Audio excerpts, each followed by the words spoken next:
Today, we are doing a quick unboxing and demo of this Apple MFi Certified magnetic wireless charger.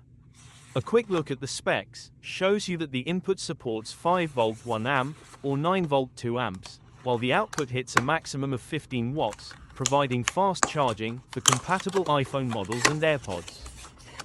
Pulling everything out of the box, you see you not only get the charger itself, but also a wall adapter.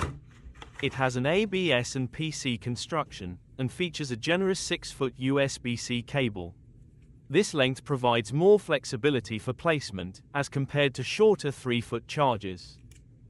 The charger contains a built-in smart chip, safeguarding against excess temperature or voltages, ensuring your phone battery is well protected.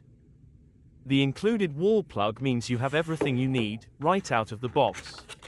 And crucially, it is rated at 20 watts, ensuring you have a wall adapter that enables fast charging of compatible Apple devices, including everything from the iPhone 12 series up to the newest iPhone 17 Pro Max, as well as various AirPods.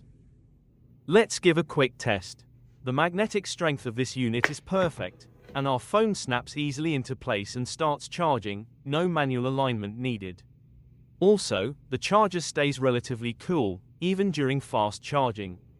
We hope you found this video informative.